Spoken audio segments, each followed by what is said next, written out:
The following presentation was made possible by the Alltech Media Group, a Southern California multimedia company providing exponential branding and marketing services to all their clients. The Alltech Media Group understands the value of the 3W strategy, providing their clients proven, trackable results. Let us make it easy for you to grow your business.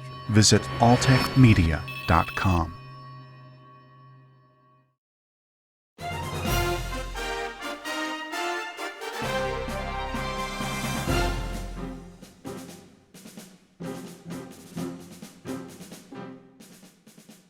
Hello, and welcome to this edition of EB5 Investment Report. I'm Amy Rios. Today we are launching our new interactive educational dialogue series on the EB5 visa program. Our goal for this dialogue series is to feature EB5 professionals in the industry who will provide accurate, timely information regarding current issues and rules and regulations in the program and more. And most importantly, to answer your questions. In future webcasts, you will be able to interact with and ask our guests questions directly to help ensure that you receive the best information possible to make informed decisions regarding your EB5 venture. Our guest for today's program is attorney Michael Homeier of Homeier & Law, a corporate and securities law firm with offices in California and New York. Michael is an expert in EB5 securities transactions. He represents and advises clients including regional centers, developers, and investors. In part one of this two-part interview, Michael discusses what securities law is, how it relates to EB5, and the importance of the Securities and Exchange Commission becoming more involved with the EB5 program, and what that could mean for foreign investors and brokers who operate in and outside of the United States. Welcome to the show, Michael. Can you tell me a little bit about your firm and how it relates to the EB5 program? We are a general business law firm. We don't do any litigation at all. Our focus is on the business side of doing business. So for domestic companies, we help them get formed. We help them sometimes end if they're selling or being acquired or acquiring somebody else or transitioning to a successor. And of course, we help them with the life of their business. And part of that life is helping them get financing. So we do securities work in support of those clients, helping them raise money, initially from domestic sources to finance their business operations. And then along comes EB5, which is another way for businesses to get financed. So really the work that we do for EB5 clients, or for clients who are accessing EB5 financing, is very much similar to what we do for non-EB5 clients. How long have you been doing the EB5 work? It's been about almost 4 years that we've been involved in the industry. I've been practicing in the area of securities since I got out of law school, which all of a sudden was almost 30 years ago, next month actually. So all of that experience was entirely usable over into the EB5 area, and that has been the case with the attorneys that I'm working with in our firm. We've been pretty selective about who we bring in so that they can hit the road running and transfer their expertise outside of EB5 into the EB5 space and assist with the securities transactions that are at the heart of every EB5 financing. Does your firm work with any approved regional centers, and if so, how many, and does your firm represent what types of projects? We do represent a number of approved regional centers and a number whose applications are pending. The Immigration Service at the moment seems to be moving at a glacial pace, so a lot of folks are waiting for their approval. We've worked with over 100 projects in the EB5 space over the last almost 4 years now. I would say half of those have been regional center filings. The other half have been actual offerings to raise money for the business venture. And what types of projects are we talking about? Primarily real estate. Like most folks see, I would say 3/4 of the projects are in the real estate area. Not surprisingly, I guess, because real estate, it was the real estate developers when the economy tanked in 2008 who said, gee, we can't find financing from our normal sources. We've got to get financing somewhere. Where can we go? How about overseas? So the developers led the rush, and they were followed by other businesses outside of the real estate world. We have worked with clients doing agricultural projects. We work with clients doing massive online multiplayer video gaming. We're working with clients right now raising financing for film production, manufacturing businesses, you name it. Everyone hears real estate, it's all about real estate. It's really not. Now, over the years, your firm has developed a reputation as a specialist in compliance with the Securities and Exchange Commission's rules and regulations. Can you tell us your assessment of why the SEC got involved with the EB5 program? I think the SEC was bound to get involved sooner or later because EB5 financing involves a typical securities transaction. The investment opportunity that the investor is putting his money in is something in which he will be passive. He's not going to control it. He's going to put his money in typically with a lot of other people into a large project, and once they make that investment, their involvement in controlling that investment is very limited. They're pretty much at the mercy of the U.S. business principles. So the securities laws exist to protect investors who are in that position. Initially, those laws were intended to protect domestic investors. But we all knew that there was no reason to make a distinction just because the investors were coming from overseas. In particular, logically speaking, the whole point of the EB5 program is to take an immigrant and make him an American, at least an American resident. So certainly our feeling was this is a securities transaction, the securities laws apply. We don't know of any special rules that apply only to EB5. So it's kind of like, from our perspective, it's the same old thing. It's the same game. You've got to comply with all the same rules and regulations. Folks were not doing a great job at the time we were introduced to the industry, and that is, I think, why we were asked to come in and get involved, because people who were involved got suspicious that maybe what is involved here are securities, and asked securities attorneys who weren't involved to see if they would check, and if so, get involved. We checked, we said, oh yeah, and we were happy to get involved. And so we find that the work that we do with EB5 clients, raising money through the program, is very similar to the work that we do for non-EB5 clients who are looking to raise money domestically. Given the current status of the EB5 program, is it important to regional centers providing transparent disclosures about the project financial projections and the feasibility or risk of those projections given the current market conditions? Yeah, absolutely it is. Again, if the investor, to satisfy the securities law obligations, the project must disclose to the investor all material facts, good, bad, and ugly.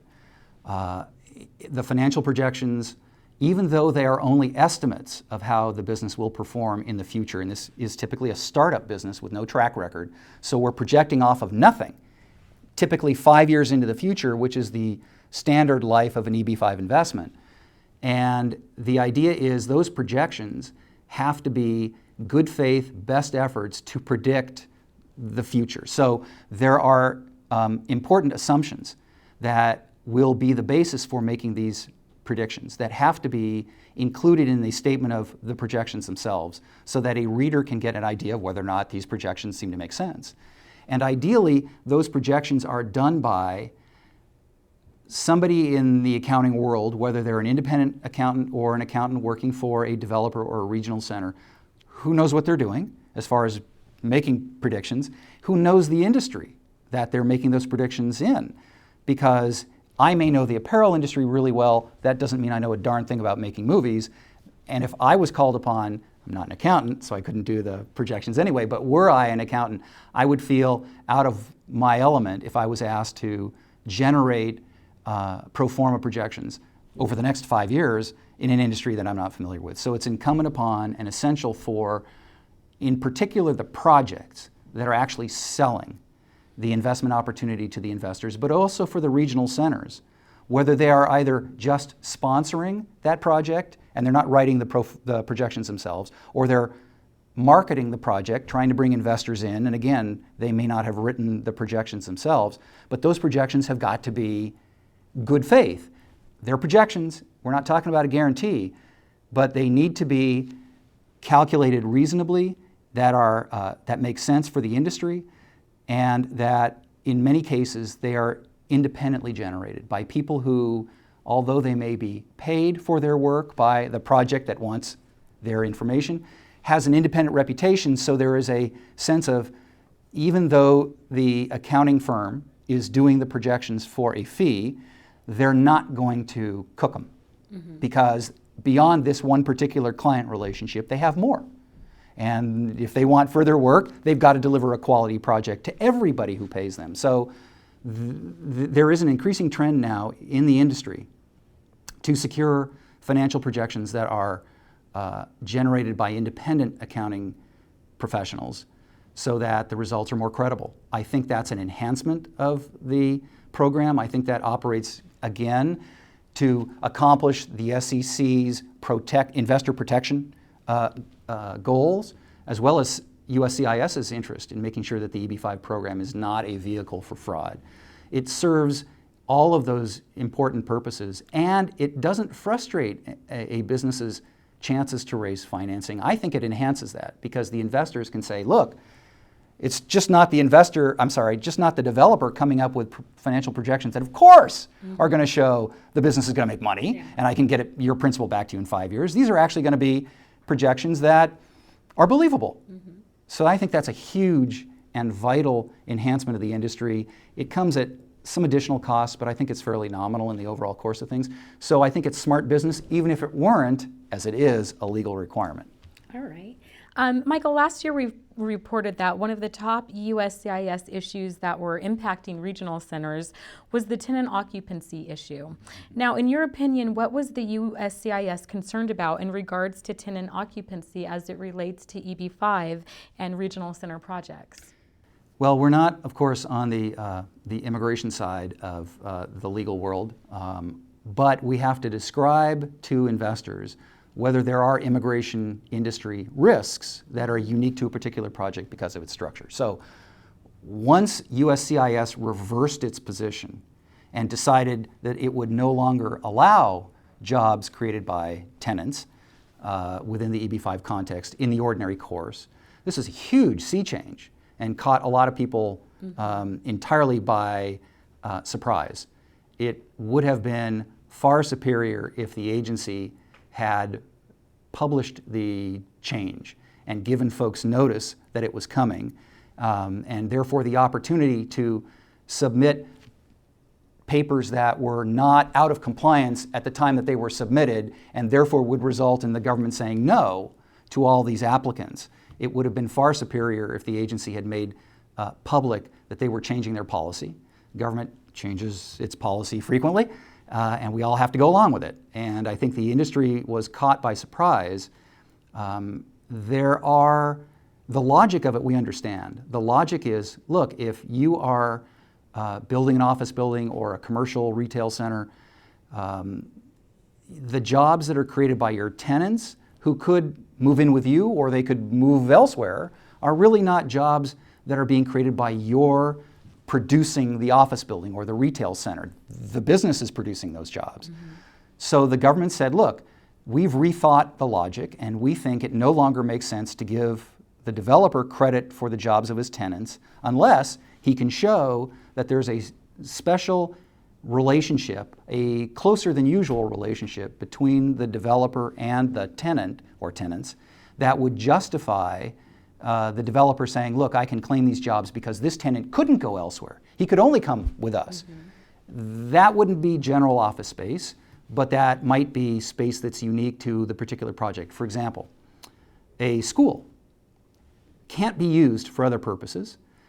You can't generally conduct a school operation inside an office building because the education codes in most states require certain space requirements. There has to be so much room for recreation per student. There has to be so much classroom space per student. There have to be eating facilities of a certain kind. These are all regulated by government.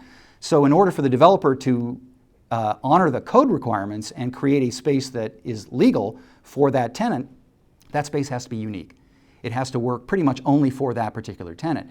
That's an example of where you have special build, where the premises are really not usable generally. And if there is also more financial interdependence between the landlord and the tenant, in cases where, for example, the landlord may financially assist the tenant.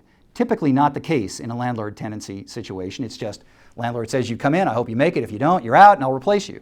But in situations where there's more like a joint venture or even a partnership going on, where the developer is making a financial contribution, perhaps rent abatement, perhaps the donation, financial support to help the business get launched, that closer financial relationship is also a factor that CIS will view as unique enough under appropriate circumstances to make the exception and allow the landlord to count the tenant jobs as if those jobs were the landlord's, because without the landlord or the developer making that property available and making that financial contribution, that business would not happen. It could not happen elsewhere, either because of the location or because of the lack of the financial support. In those cases, the government has said, sure, if you can make the case, we'll allow that. So there is a window for the appropriate business with the appropriate relationship, but it's definitely been a change. Now, we have learned that a number of the larger Chinese immigration brokers maintain active offices in the U.S. Now, are these brokers who maintain offices in the U.S., do they comply with the regulations? That's an excellent question, and it appears increasingly clear that they do not. It was understood that there is a broker registration requirement inside the United States that basically says two things. If you're an American and you're brokering a securities transaction, you have to be registered with the SEC or a state or other regulator. Additionally, if you're a foreigner and you're engaged in brokering inside the United States, you must also be registered. Clear. Now that's all that the law says. Therefore, the assumption is, okay, if you are brokering outside the US, whether you're an American or a foreigner, then you don't. Now the law doesn't say you don't have to register, but the expectation is you have to do A and B. Well, if you're not A and B, then you don't have to register. That's the assumption. The SEC has clarified during that webinar at the beginning of last month, of April, they've clarified the point that their view on what are brokering activities are not just the actual sales process to the investor to get him or her to sign up. It's also the activities that are between the broker and the principal in preparing the offering to be marketed and sold. Even the activity of the broker in soliciting the business, trying to get the client, the US business that needs the money, trying to get them and say, hey, work with me, don't work with them, work with me. And if you do, here's my deal. That negotiation, the SEC on the webinar said, it believes is part of brokering because it facilitates, a little indirectly perhaps, but still it's related to the sales transaction. If you don't have a client, there's nothing to sell. If you don't get the client and then make the offering something that will be well received overseas, again, you don't have anything to sell. So it's not just the sale overseas. The SEC has said the activities of the foreign brokers inside the United States that are not selling are still within the definition of brokering activities. Then you go back, therefore, well, before I get to that, let me just add, also the activity of recruiting the US business as a client is a brokering activity.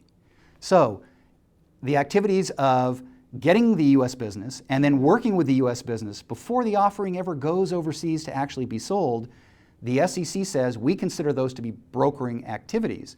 Then you go back to those two requirements that say if you're engaged in brokering in the United States, whether you're an American or a foreigner, you got to be registered. Yeah. Therefore, this is huge concern now, and I think well placed, that the activities of those big agents with offices in the United States and activities in the United States, even if they're not selling activities, technically selling activities, the SEC is going to view our brokering that requires both for the broker and for the company that's employing the broker that that person be registered. None of them are. So we believe that the government has made it pretty clear of what their position is and that the foreign brokers need to change their behavior accordingly. And the US companies that engage them are also at risk if they employ an unregistered broker.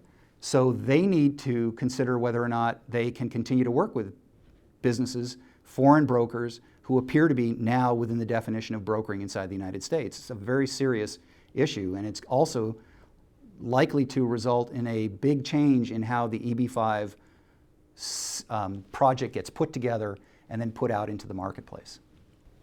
What advice do you suggest as to how the Chinese immigration brokers and individuals or firms can comply with U.S. securities law? With which securities law in particular? About brokering? Mm-hmm. Well, I would say that there's likely to be two alternatives. The alternative is either to get out of the country and wait for the American business to come to China or India or Korea or Brazil or wherever the marketplace is. Mm-hmm. Wait for the Americans to come and then try to engage them overseas. And once you engage them, work with them overseas on putting the project together. And then, of course, taking the project into the marketplace in those countries. So one alternative is for the agent to withdraw from the United States and limit their activities exclusively overseas. Or, number two, register. Yeah. And that means that they have to go through an examination process to demonstrate that their knowledge of U.S. laws and investment and certain financing laws, and also their participation in organizations, not just the SEC, but organizations like FINRA that exist to protect investors. They have rules and standards. They basically require licensing. So the brokers, ultimately, the foreign immigration agents, have to make a choice. Are we going to stay? Mm-hmm. In which case, we're going to have to get registered. Mm-hmm. Because it looks like anything we do in the States is going to be broker activity as far as the SEC is concerned. Or two, do we get out? I suspect, especially the large ones, who are the ones that typically have the activities in the U.S. already and have offices here, are sophisticated enough and well-financed enough and are doing so well that they're heavily incentivized to bite the bullet, to go through the cost and expense and trouble of actually getting some of their folks registered and then affiliating with a U.S. registered broker-dealer firm. And therefore, that issue then goes away. Are any of your regional centers experiencing long delays in the USCIS petitioning and their I-526 and their I-829? Yes. And why do you think these delays are happening? Does it have something to do with the tenant occupancy, them coming back and redefining that? Yes, I think in part it is that. I think that change in policy, in particular, again, because it wasn't announced up front, saying, hey, we're changing our minds, and if you file with us after 2 months from now, we're going to be ruling differently. Mm-hmm. So don't file anymore the way you were, change. Because they didn't say that, and everybody was filing under the old assumptions, there were a lot of denials and a lot of questions, and people saying we've got to go back to the drawing board and change everything and come back in, which results in huge delay. Yeah. Also, the government process is a back and forth to see whether or not they can get sufficient information to better understand and approve an EB5 investment opportunity. That process takes longer when you've got questions about this change in policy that nobody knew was coming. I think that's a very huge part of the delay. I think another part of the delay was the fact that I have heard that once USCIS got the SEC involved, and they, again, may not have done so on their own. There may have been individual complainants who also went to the SEC about the Chicago transaction and said, this looks weird. But certainly CIS was involved in that process, and I have heard that the government decided it was going to wait and see what the SEC concluded, rather than approving stuff that they should not be approving. I have heard that there was a kind of slow boat policy that the agency adopted, waiting to see what was going to happen in the Chicago matter. And then finally, I think we're a victim of our own success.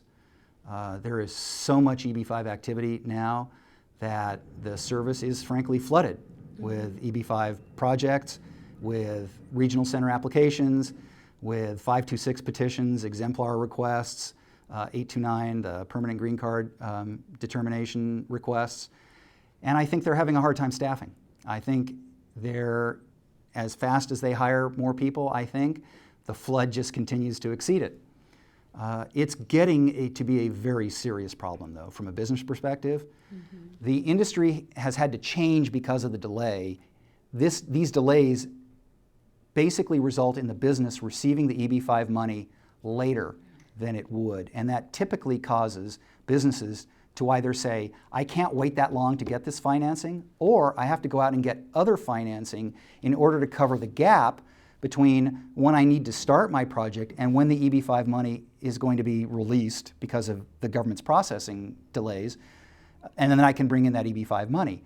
The government has cooperated in allowing for, which they didn't used to allow, for U.S. businesses to obtain financing from other sources as long as that financing is conditioned upon the EB5 money coming in, that the EB5 money would take out that bridge financing, and that would allow the business to start earlier with the bridge financing, typically at a pretty high interest rate, certainly much higher than the EB5 money. But then when the EB5 money comes in, it takes out the bridge, and the government has said, look, we understand that this is becoming increasingly necessary because of the delays in the system. We're going to allow you, where both the bridge and the EB5 are part of the same transaction, we're going to allow you to count job creation from the beginning of the deployment of the bridge financing as if the EB5 money had been in from day one instead of day 12-month or 14-month.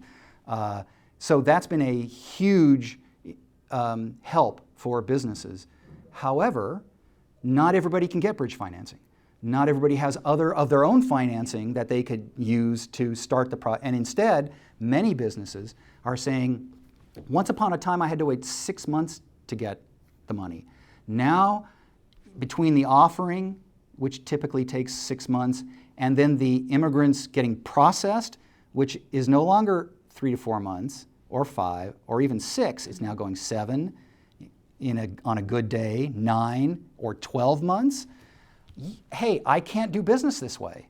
There's an increasing amount of pressure being put on the agency. We've got to fix this problem of processing time so that the money can be put to work sooner rather than later, because EB5 will grind to a halt if folks say it's just not practical. We can't get the money out of the system quickly enough to have it work for us. And over a year is probably fatal for businesses. They mostly can't wait. Do you think the changes that are being made now, do you think that they're going to help in the long run expedite the process? I do. I think that USCIS is aware of this problem, and that's why they have worked to try to find some modifications in their policy, such as allowing bridge financing where it's appropriate. They're trying to fix things by hiring more folks to come in and help staff. And I think they're also trying to, seriously trying to improve their policies and processes internally.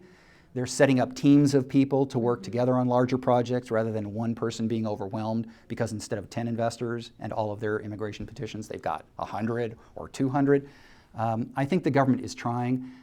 Unfortunately, I think they need to try harder, and they need to be successful at trying quicker, because the business is slowing down and it needs to be going in the other direction.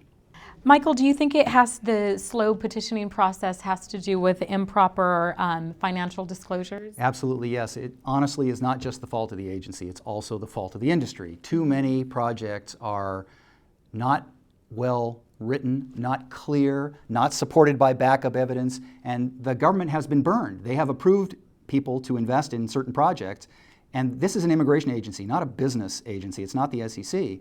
And they have felt responsible for the fact that they have allowed investors to get into projects that have caused the investors either to get burned financially or not get the immigration benefit. That's the whole reason from the immigrant's perspective that he's participating in the project in the process at all. So it's not just the government's fault. I think that these trends we've talked about of increasing disclosure because the government requires it, the SEC, it's already there under the securities laws, and the increase in due diligence is going to mean that when the government reviews these investment opportunities, USCIS, they're going to say, we understand this investment opportunity better, we see it, it's more transparent, we can clearly get our hands about the parameters of it, and we think it's not obviously flawed or suspicious.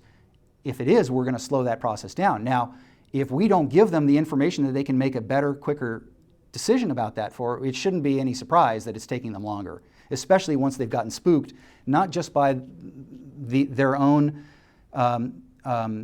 failures of projects that they approved that ended up failing. But also because the SEC is stepping in to say, hey, look, here's stuff we see that you didn't see. So it's reasonable for us as an industry, before we require that everybody else improve their game, we've got to improve ours as well. I see that happening. We're certainly advising our clients to do that. And I think it's going to actually help the agency move faster, which is what we and they all want. Thank you, Michael.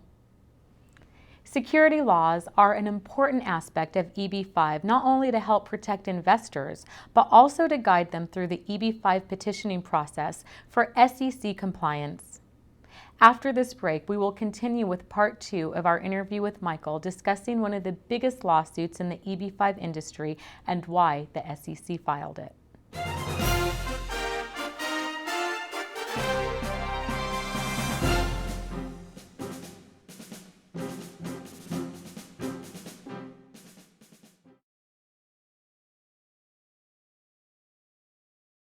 The following presentation was made possible by the Alltech Media Group, a Southern California multimedia company providing exponential branding and marketing services to all their clients. The Alltech Media Group understands the value of the 3W strategy, providing their clients proven, trackable results. Let us make it easy for you to grow your business. Visit alltechmedia.com.